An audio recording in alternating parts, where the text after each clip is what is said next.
He was born James Ambrose Johnson, Jr., in Buffalo, New York, on February 1, 1948. The birth certificate says James. The world would later call him something else, entirely Rick James, a name welded to funk excess and a kind of dangerous brilliance you could hear before you ever saw his face. On August 4, 2004, that brilliance went dark. Rick James was found dead inside his Los Angeles home. The first official word from authorities was short, almost sterile. Natural causes. No foul play. End of story. But for the people who actually knew him, the ones who had watched the rise, the damage, and the slow unraveling, that explanation never sat right. There was no public record of an ambulance screaming through the neighborhood. No widely confirmed witness who could walk anyone step by step through his final hour. Depending on who was talking, the timeline bent and blurred. According to those closest to Rick, the months leading up to his death were marked by something heavier than just failing health. They say he had been struggling, carrying a quiet fear, and growing deeply suspicious of certain people orbiting his life. Then, almost without warning, he was gone. Teena Marie, his closest creative partner, his confidant, the one person he treated like chosen family, would later allude to something deeply unsettling about that final stretch of time. She didn't stand in front of cameras and accuse anyone. She didn't name names. She simply stated that there was something about his last hour that never added up. If Rick James really died of natural causes, why does his death still feel like a question no one ever wanted fully answered? Chapter 1. The Life Before the Fall. Genius and Self-Destruction, 1978-1996. Before Rick James became a mystery, he was an explosion. The file truly opens in 1978 in Los Angeles, when the album Come Get It dropped, and pushed him out of smoky clubs, and straight into permanent rotation on radio and television. By 1981, with Street Songs and the now iconic Super Freak, Rick wasn't just winning. He was untouchable. Royalties stacked. Tour money hit in waves. Luxury stopped being a bonus and became the baseline. Cocaine wasn't a secret vice anymore. It became infrastructure, part of the cost of doing business. People who worked those tours recall bowls refilled without anyone needing to ask, hotel rooms lined up back-to-back across New York, Chicago, Detroit. Nights bled into mornings and mornings blurred straight into soundcheck. Sleep was optional. Momentum was mandatory. Rick liked to say that success had to be fed. So he fed it relentlessly. But even at the height of the high, there were cracks showing through the shine. Between 1,982 and 1,985 crew members remember watching his emotional swings in real time. 1 hour he was magnetic, confident, charming, funny enough to hold a room hostage with a story. The next he would crash into silence, suspicion flashing across his face without warning. He walked hallways restlessly. He watched doors like they were enemies. He demanded loyalty and punished hesitation. The same intensity that made him mesmerizing on stage sharpened into something harder when the lights went off. People close to him learned survival tactics. They learned when to laugh, when to agree, and when to quietly disappear from the room before the energy shifted. By 1988, the chaos stopped being backstage gossip and crossed a line into the legal system. In Buffalo, New York, Rick was arrested after a violent incident involving a woman who later accused him of assault and unlawful imprisonment. The details were ugly and public. Headlines did what damage the critics never could. The industry flinched, then largely looked away. Labels still wanted the hits. Promoters still wanted the name. Rick returned to work, but the stain didn't wash out. Friends say he grew harsher, quicker to anger, more convinced that people were plotting against him. To him, enemies weren't outside the building anymore. They were in the room. The real collapse began in 1991. Rick James was convicted on charges tied to assault and kidnapping from separate incidents. Studio lights were replaced by courtroom fluorescence. The man who once strutted across arenas now stood behind defense tables. Those who sat through the hearings say he moved between defiance and disbelief, almost as if he couldn't process how fast the ground had shifted under his feet. One moment he looked ready to fight the world. The next, he looked like he couldn't believe it had come to this. From 1993 to 1996, Rick served time in prison. Incarceration did something cocaine touring and chaos never managed to do. It slowed him down. It forced routine. It exposed the damage his body had been carrying for years. Diabetes worsened. Circulation problems emerged. His weight dropped, then climbed in unhealthy spikes. Friends who visited remember a quieter Rick. The wit was still there. The intelligence was still sharp. But the edges were softer and the pauses lasted longer. He talked about music like he always had, then drifted into long silences. He asked about people who hadn't written, about former allies, who'd gone missing now that he no longer had stages to offer them. He noticed who vanished and he didn't forget. When Rick walked out of prison in 1996, the damage was no longer theoretical or hidden behind sunglasses and stage lights. It was written into his medical charts. Release should have felt like a second chance, a comeback. Instead, it felt like stepping onto a battlefield he no longer controlled. Funk had been sampled, chopped, and resold while he was locked away. Younger artists used his sound like wardrobe, something they could put on for a track and take off when the camera stopped. They were inspired by him, but they didn't owe him. Money pressures tightened. The old royalty streams weren't enough. At the same time, his healthcare stopped being optional and became non-negotiable. Insulin schedules, pain meds, checkups, monitoring. These weren't suggestions, they were survival. Rick hated it. He resented the dependence. According to those close to him, he skipped doses, argued with caregivers, insisted he felt fine, until the crash reminded him he wasn't. This is where the story starts to constrict. After prison, Rick's life shrank. Los Angeles stopped being an endless playground and narrowed to a handful of addresses. His circle got smaller. Old friends found that reaching him wasn't as simple as dialing a number anymore. Calls were screened. Meetings were vetted. Access became a privilege someone else decided you had earned. When he did appear in public, he looked thinner, slower, more careful. The trademark swagger was still there, but it had a rehearsed quality like armor he put on before walking into any room. By the mid-1990s, paranoia began to quietly replace bravado. People who knew him well remember the questions. Who set this up? Who changed the schedule? Why didn't I hear about this first? Some wrote it off as bitterness, the natural reaction of a legend whose prime had passed. Others heard something closer to fear. He had learned the hard way that when your health fails, control is the first thing to disappear. For a man who once dictated the flow of every room he entered, that loss was devastating. Medication choices were suddenly being made around him. Appointments appeared on calendars he hadn't filled. Plans were set, then explained to him afterward. He trusted certain people fiercely. He distrusted others on sight, sometimes without giving a reason. The line between genuine care and quiet control grew thinner every month. Those who were paying attention say this is when Rick began to feel unsafe, not from strangers or the outside world, but from proximity. From the people who had access to his time, his body, his medication, and his silence. And then there were the small secrets. Missed calls that never got relayed. Messages delivered secondhand. Schedule changes explained badly, if at all. Nothing that made headlines. Nothing that could be charged as a crime. Just enough confusion to unsettle a man who had spent his life reading power dynamics for a living. He started writing things down.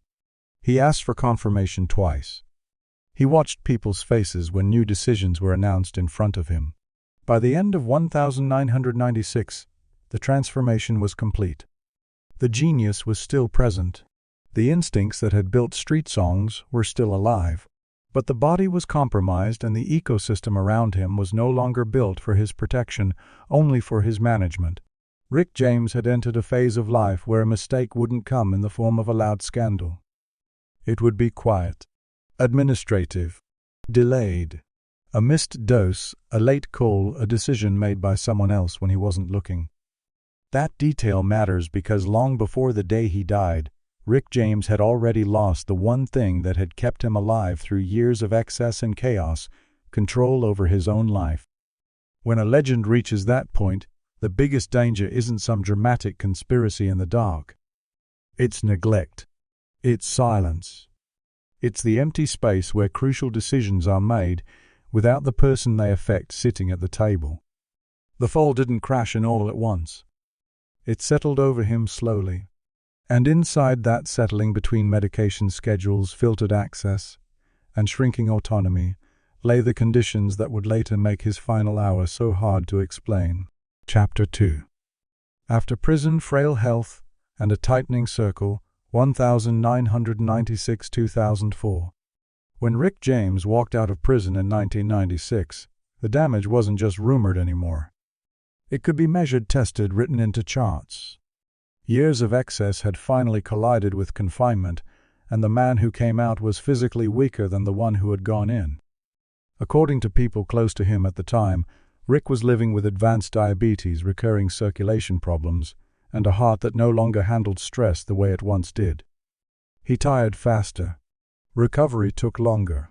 The body that had carried him through all-night sessions and brutal tours now needed careful routine structure and help: three things Rick had never been comfortable depending on. By 1997, his days looked nothing like the life that made him a legend. The spotlight was rare, not constant. He kept a low public profile, surfacing only for select interviews or short performances. Friends recall that even those brief appearances had to be built around insulin shots and medication timing. Missed doses didn't just make him moody, they could send him into confusion, agitation, or sudden crashes. Too much medication left him sluggish, dull, drifting. One longtime associate later said Rick wasn't stupid, but there were moments when he just drifted. Another said it more bluntly: he wasn't as sharp. Not all the time. Where Rick lived during these years mattered as much as how he lived. He spent most of this period in Los Angeles, not hopping between hotel suites and studios, but staying inside private residences behind controlled doors. The addresses changed. The pattern did not. Privacy first. Access second. Visitors were screened. Calls were filtered. Some old friends say they tried to drop by unannounced and found themselves turned away with shifting explanations. One day, Rick was resting. Another day, he was out. Another, he wasn't feeling well. No one argued that his health was fragile. What unsettled people was how little they could actually see of what was happening around him. By 1999, his circle had tightened even more. A small group handled the basics: logistics, appointments, transportation, prescription refills. The names behind that structure changed over time, but the setup stayed the same. Rick now relied on others to manage the everyday details he'd once ignored because he didn't have to think about them. According to acquaintances, he complained more and more that decisions were being made around him instead of with him. "Why wasn't I told?" became a familiar question. The man who used to dictate the rhythm of entire rooms now waited to be updated on his own day. The health issues only sharpened the tension. Diabetes brought spells of disorientation, moments where names slipped and dates scrambled. Heart problems limited how hard he could push himself. People who spent time with him noticed a pattern: he might start a conversation strong, then suddenly fall quiet, staring at the floor as if trying to reboot. One friend recalled a moment in 2001 when Rick stopped mid-sentence, went silent, then snapped back with a warning disguised as a joke: "Don't let anyone run my life." The line was half humor, half fear, and fully serious underneath. From 2000 to 2002, Rick appeared in public just enough to prove he was still alive, but not enough to convince anyone he was stable.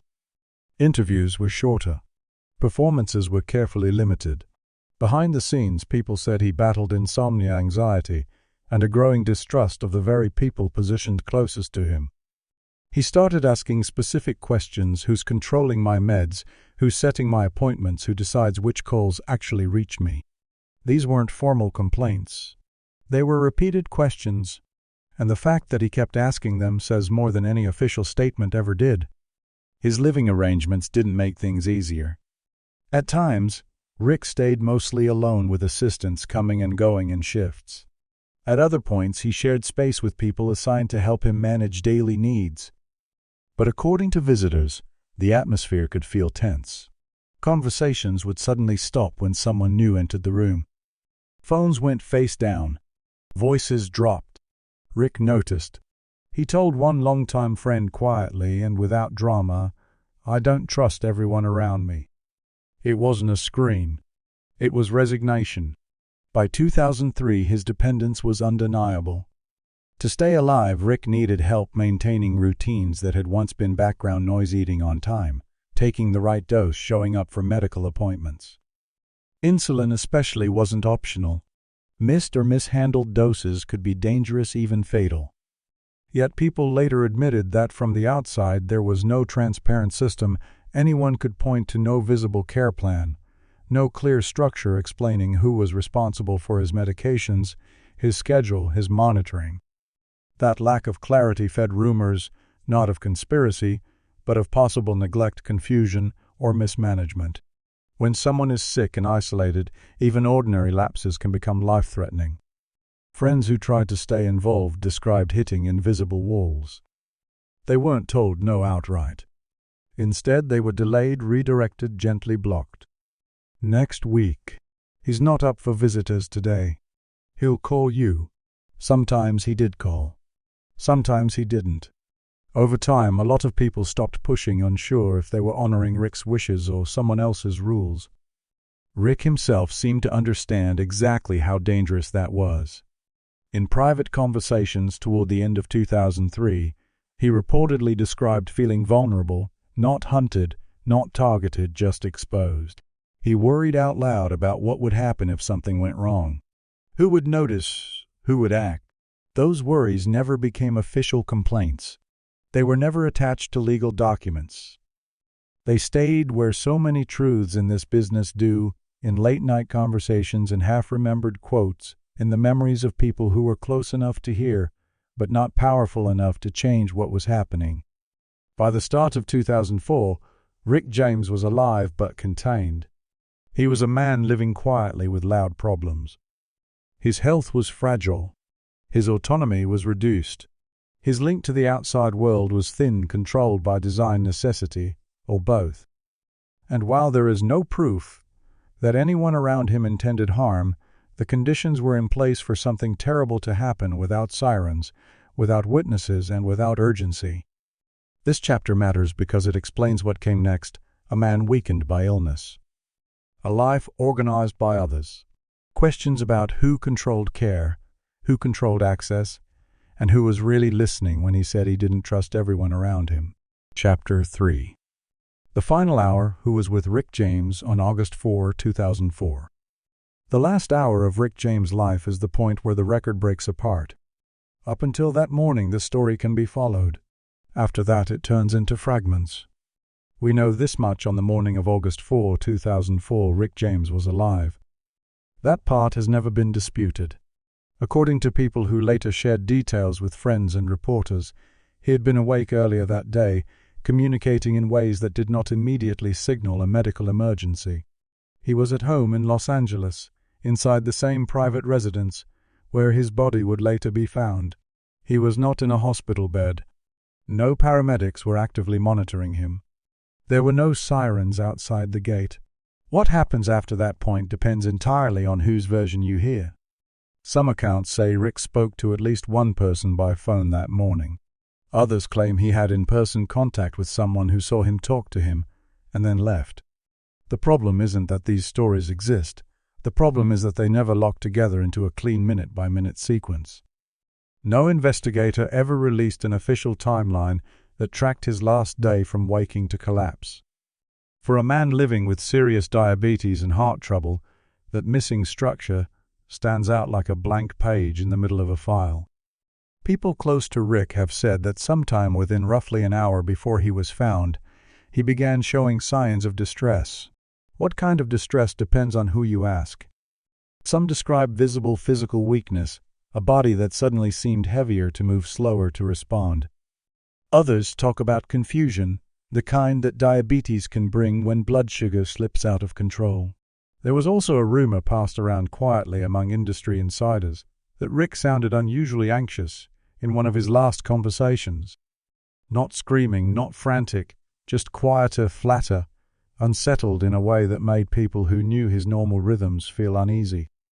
None of those descriptions came from sworn testimony. They came from conversations, retellings, and memories that traveled hand to hand. What we do know, almost as clearly, is what did not happen.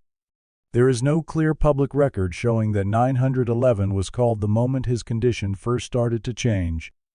No widely shared timestamp proves that someone recognized immediate danger and contacted emergency services at the earliest possible moment. For a man with known insulin dependence and cardiac vulnerability, that gap raised questions that were never fully answered in public. Equally unclear is who, if anyone, was physically in the room. No single person has ever stood in front of cameras or signed a statement as the last confirmed individual to see Rick James alive and alert. Some sources imply that someone had been in the house, checked on him, and then left. Others suggest he may have been alone for stretches of time with no one close enough to see things deteriorate in real time. What's missing is a documented handoff, the simple human chain of "I saw him at this time," followed by "I checked back at that time," followed by "This is when I knew something was wrong." By the time Rick James was officially found unresponsive, the critical window for intervention may already have closed. The pronouncement of death came later after officials arrived, but the exact moment when his condition crossed from dangerous to irreversible was never publicly rebuilt. Was it sudden? Did he slip away in minutes? Or was it gradual, a slow slide into confusion, a period where he might have been helped if someone had checked on him sooner? These are medical questions, not just dramatic ones, yet no detailed official account has ever laid them to rest. The missing detail fed speculation almost immediately. In the days following his death, there was no comprehensive public narrative from those present in or around the house. No press conference walking through the last hour. No step-by-step breakdown of who discovered him, what they did, and exactly how much time passed between noticing something was wrong and getting a professional response. Natural causes was medically plausible. It also didn't require anyone to explain what happened before his body stopped. For the people who loved him, the silence around those minutes hurt more than any rumor. Behind closed doors, uncomfortable questions started to surface. Why wasn't there a documented emergency response at the first sign of trouble if Rick was known to be medically fragile? Why was he seemingly unmonitored in those crucial final hours? Why did no one stand up publicly and say, "I was there"? This is exactly what happened. The lack of clear answers was not proof of guilt, but it created fertile ground for doubt. Some insiders leaned toward a painful, simple explanation: neglect rather than malice. A failure to recognize how serious his condition was. A delayed reaction. A moment where someone assumed he'd sleep it off or bounce back the way he had so many times before. With a body already weakened by diabetes and heart problems, those assumptions can be fatal. Others whispered a darker possibility, not of a deliberate act, but of dangerous absence, that Rick's isolation in his final years meant no one was consistently watching closely enough to act when seconds mattered. And then there were the whispers that never crossed over into formal accusations. Stories that Rick had been uneasy about certain people around him. That he had repeated the phrase, "I don't trust everyone around me," more than once. That his circle was tight, not because it was safe, but because it was controlled. In that version, he was vulnerable not necessarily because someone wanted him dead, but because the people who managed his world also managed his access to help. There has never been evidence proving that Rick James was murdered. No forensic report has surfaced signaling poison violence or an external attack. But there has also never been a satisfying, fully transparent explanation for why his last hour remains so clouded. For a public figure of his stature, someone with a known medical history, a reputation, and a fan base worldwide, the lack of clarity feels disproportionate. When the story is told in official language, it sounds simple: Rick James died of natural causes at home. When it is told with all the gaps left in place, it sounds unfinished. Too many blank spaces. Too many unknown times. Too many points where a phone call, a check-in, or a single decisive action might have changed everything.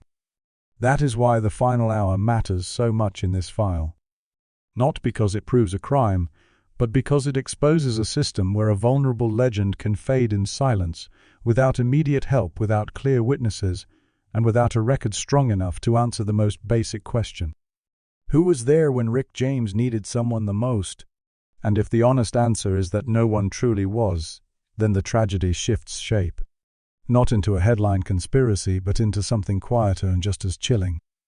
Abandonment by circumstance. Control without accountability. And a death that arrived the same way his world had been closing in for years, quietly behind closed doors. Chapter 4. Autopsy and the things that never quite added up. When Rick James' death was officially written into the record, the language was cold, clean, and final. Cause of death, natural causes. No foul play. No further investigation needed. Case closed. According to the Los Angeles County coroner, Rick James died on August 4, 2004, inside his Los Angeles home from complications connected to diabetes and heart disease. The report referenced chronic health issues that lined up with his long history of substance abuse and medical decline. On paper, the conclusion made sense. His body had been carrying damage for years. But for the people who actually knew Rick, the autopsy only answered one question: how his body failed. It didn't explain how his last hours unfolded, who was watching, or why no one can clearly say, when the point of no return was reached. The first loose thread was timing. The record confirms that Rick James was found deceased in his residence. What it does not lock down for the public is a narrow, precise time of death. No official reconstruction was released explaining when he was last seen alert, when any early symptoms might have started, or when a timely intervention could have made a difference. For someone living with insulin-dependent diabetes, that absence wasn't just a missing detail. It was a red flag.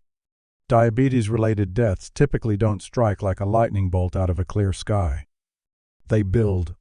Hypoglycemia can cause confusion, slurred speech, weakness, loss of coordination, and then loss of consciousness over a period of time. Cardiac failure, in a chronically ill patient, often brings warning signs: discomfort, shortness of breath, visible distress. Under normal circumstances, that means someone would usually notice that something is wrong before death actually occurs. Yet no clear public statement ever identified who noticed first. No caregiver stepped forward to say they observed Rick slipping and immediately called for help. No friend publicly described being in the room and watching his condition deteriorate. No timeline clarified whether Rick was alone for a few minutes, for an hour, or longer. That silence became the second problem. Rick James was not living on an island. He was not a man without people around him. In the years leading up to his death, certain caretakers and associates were widely known to be in his daily orbit. They handled logistics, answered doors, took calls, and arranged movement. But very few specific names were ever tied to his final day in any official way. Unlike a hospital death where staff logs every interaction down to the minute, Rick died in a private space, a house with no transparent record of who came and went, who checked on him and when. That reality raised a difficult question many were reluctant to say out loud. If everyone knew Rick was medically fragile, why wasn't there a medical professional present or firmly on call that day? By 2004, his condition wasn't some hidden secret. Friends, including Teena Marie, who stayed emotionally close to him, had openly acknowledged his physical decline in later interviews. She described him as weaker, more isolated, more reliant on others just to keep things steady. Yet on the day he died, there was no doctor sitting at his bedside, no nurse logging medications, and no publicly documented emergency response triggered at the first sign of trouble. The third issue was emergency response itself. There is no widely available public record that clearly shows 911 being called at the earliest possible moment of crisis. The gap between the beginning of his medical emergency and the official declaration of death has never been spelled out in detail for the public. That doesn't mean no call was ever made. It means the urgency, timing, and sequence were never laid out in a way that closed the door on doubt. For Teena Marie, this was not a minor detail. According to people who later spoke about their private conversations with her, the missing pieces bothered her deeply. She reportedly felt that Rick's death didn't just happen. She believed he had not been properly protected. In those accounts, she questioned how a man in Rick's condition could deteriorate that far without someone stepping in sooner. She didn't point a finger at a single person. She didn't go on record accusing anyone of murder. But she kept coming back to the same idea that something essential was missing from the story people were told. Other musicians and insiders quietly echoed her discomfort. Some pointed back to Rick's own long-standing distrust of people around him. Others remembered him saying that he felt controlled more than cared for. A few mentioned his fear of being left alone when he was sick. None of these concerns turned into formal statements. They turned into whispers that never had to answer questions under oath. The autopsy itself did not show anything that legally demanded a deeper criminal investigation. Toxicology did not reveal evidence of poisoning. There were no visible external injuries. From a strict forensic standpoint, there was no crime scene to treat as homicide. But an autopsy can't measure delay. It can't record hesitation. It can't document whether the right call was made at the right time, because those aren't wounds on a body. They are the results of human choices. That is the space where speculation began to harden. Some people concluded that Rick James had been abandoned by a system that simply didn't prioritize him anymore, an aging star whose value to the machine had already peaked. Others believed that the gatekeepers around him favored order and control over urgency, preferring a smooth, quiet environment to messy emergencies and outside interference. A smaller group entertained a darker idea that someone benefited from Rick being weak, isolated, and easy to manage. In this view, his frailty made business simpler. A compromised legend doesn't push back as hard. These theories have never been proven, and they have to remain in the realm of rumor. What gave them power was not solid evidence, but a vacuum where answers should have been. There was no detailed explanation from the people closest to him about how that day unfolded. No full narrative from caretakers outlining exactly what they did and when. No clear assignment of responsibility over who was supposed to be monitoring his condition. The fourth and final issue surfaced after he was gone. Within days of his death, the conversation shifted to Rick James' estate and legacy. Legal structures moved into place. Control of assets, likeness, image rights, publishing, and catalog became the center of gravity. Lawyers got involved, as they always do when a famous person dies. This alone does not prove anyone's intent. Death always brings paperwork. But to those who were already unsettled, the speed of that transition from human crisis to legal process felt brutally fast. Teena Marie reportedly wrestled with that shift. Friends said she felt Rick had been turned into a file and a revenue stream before the real story of his last moments had ever been fully told. She did not file lawsuits. She did not sit for big exposés. She carried her doubts quietly, and that quiet allowed rumors to live longer than any headline. Because when a man dies privately with no witnesses stepping forward, no clear timeline, no visible emergency response, and no transparent account from those in charge, people don't stay silent. They fill in the blanks. The official record insists Rick James died of natural causes. The emotional record many people hold says something else, that he died alone, undermanaged, and underprotected. Those two truths can exist side by side, and that is why years later his death still feels unresolved for many who loved him. Not because they can point to a weapon or a suspect, but because they cannot point to proof that every possible step was taken to help him when it mattered most. This chapter doesn't name a killer. It doesn't claim a crime. It documents what wasn't there: no urgent timeline, no clear chain of responsibility, no voice that can say with certainty, "I was there, and I did everything I could." For a man who once commanded the world's attention, Rick James' final moments faded into quiet, unrecorded space. And for some, that quiet remains the most disturbing evidence of all. Chapter 5. Teena Marie, and the suspicion it was never just an accident. After Rick James died on August 4, 2004, one voice close to him never sounded fully at peace with the official story. It wasn't a loud voice. It didn't call press conferences or point fingers on camera. But it also never fully accepted the idea that everything about his death was simple, expected, and neatly explained by paperwork. That voice belonged to Teena Marie. To understand why her doubts still matter, you have to understand who she was to Rick James. Teena Marie was not just a duet partner or a label project. She was in many ways family by choice. From the late 1970s forward, Rick championed her in spaces that were not built to welcome her. He pushed labels for her. He fought executives for her. He put his own name and leverage on the line to make sure she was heard. In return, she remained loyal through seasons when many others quietly stepped away. During Rick's decline after prison, when public appearances were rare and access to him was tightly controlled, it was Teena who stayed emotionally close, checking on him, listening and paying attention to the details most people missed. People who knew them both have said that in those final weakened years, she understood his state of mind better than most of the people physically around him every day. That is why her reaction to his death unsettled so many who heard it. Teena Marie never went public with claims that Rick James was murdered. She did not stand up and accuse any one person. But in private conversations, according to friends and associates who later shared those memories, she consistently pushed back against one idea, that his death was merely unfortunate, tragic, and ordinary. She chose a different word. She said he had been failed. According to those who spoke with her after 2014, Teena described Rick as afraid during his last period of life.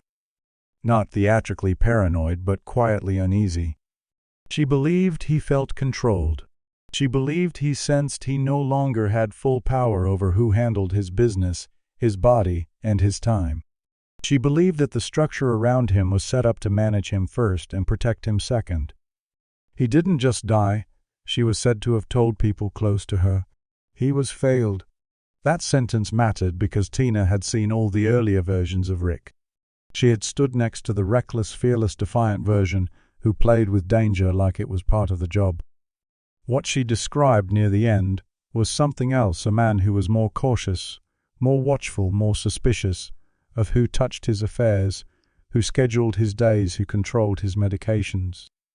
He had reportedly told more than one person that he did not trust everyone who had access to him.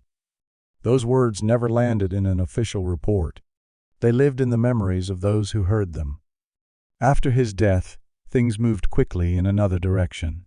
Control of Rick James' estate became the next battle. Legal structures activated. Questions over assets, royalties, image rights, and master recordings stepped into the spotlight. That kind of shift is common when a famous person dies, but for Teena and others, the speed felt harsh. One moment, Rick was a vulnerable man in a private house dependent on others. The next, his life was files, signatures, catalogs, and contracts. Industry insiders quietly noted something else as well. Rick James alive was complicated. He argued. He questioned contracts. He resisted being handled. Rick James dead was administratively simpler. His catalog could be packaged. His likeness could be curated. His voice could be licensed and sampled. Again, this does not prove motive, but it did change the balance of power overnight. Teena Marie was deeply disturbed by that shift, according to people close to her. They say she kept asking who had really been looking out for Rick when he could no longer fully look out for himself. She wanted to know why there was no complete explanation of his final hour, why no one stepped into the light to say they had been by his side, acting quickly, doing everything they could. She believed Rick had been isolated at the exact time he most needed someone to stand between him and the consequences of neglect. One of the most unsettling details in her view was the absence of any clear protector in his last phase. Earlier in his life, Rick had been surrounded by chaos, yes, but also by bodies, bandmates, crew friends, people who would see if he collapsed in a dressing room or slumped backstage. In 1984, If Rick went down, someone would be there to notice, to shout for help. In 2004, the safety net looked thin. Teena reportedly believed his fear of being left alone when he was sick was reasonable, not dramatic. A fear that reality eventually confirmed. This is where the quiet rumors hardened into a darker narrative. Within the industry, some began to privately suggest that Rick's death was not a single instant of catastrophe, but the endpoint of a process, a slow erosion of care, a slow tightening of access, a situation where the same people who arranged his environment also controlled who could intervene. In that telling, Rick was not killed in a direct violent act. He was allowed to die. For Teena, that distinction mattered. She did not frame what happened as a crime scene. She framed it as a moral failure, a system that rewards silence and convenience, a structure where no one may be legally guilty, but someone is always responsible. People also watched what happened to Teena herself in the years after his death. She grew more wary of the industry, more outspoken about exploitation, more vocal about how artists are celebrated when profitable and quietly abandoned when the profit fades. Friends say that Rick's death sharpened her distrust and deepened her sense that many artists are worth more to the machine as icons than as human beings. When Teena Marie died in 2010 under circumstances that also sparked questions in some circles, fans drew painful parallels. There is no evidence linking the two deaths, but emotionally, for those who believed she had been carrying Rick's unanswered questions, the echo felt chilling. The most dangerous question she left behind was not who killed Rick James. It was something less direct and far more unsettling. Who benefited from Rick James not being here to speak for himself? Because Rick James alive could challenge contracts. Rick James alive could push back. Rick James alive could expose neglect and demand better care. Rick James gone could not. Teena never brought proof. What she brought was perspective. She pushed the idea that Rick's death should not be neatly reduced to a medical phrase without examining the conditions that made that natural outcome possible. In her framing, it was not about poisons or weapons. It was about power without accountability, control without enough oversight, a life depending on people whose decisions would never be cross-examined. To this day, there is no formal evidence that Rick James was murdered. The coroner's verdict remains unchanged. But Teena Marie's doubts still echo because they reach into a place the autopsy could never measure: whether or not Rick James died naturally. He died unprotected. Whether or not anyone intended direct harm happened. Whether or not anyone set out to end his life, the end arrived in a space where the people around him could have done more and didn't. In the stories that remain, Teena Marie's voice matters because she chose not to pretend everything was fine. She didn't turn his death into spectacle. She refused to turn it into a comfortable lie. In the end, the most disturbing possibility may not be that someone set out to kill Rick James. It may be that no one stopped what was killing him. Outro. Murder, negligence, or silence. There is no document that proves Rick James was murdered. No forensic line that points to poison. No official name attached to a crime. But something else exists, and it's harder to ignore. Too many gaps. Too much silence. Too little transparency for a man whose survival depended on other people acting fast when things went wrong. A fragile artist. A tightened circle. A final hour with no clear witnesses, willing or able to step into the light and say this is what really happened. In cases like this, truth doesn't always show up as a weapon. Sometimes it shows up as an empty space, the question no report ever answers. If help had come sooner, would Rick James still be alive if someone had been watching more closely, listening more carefully, moving more urgently?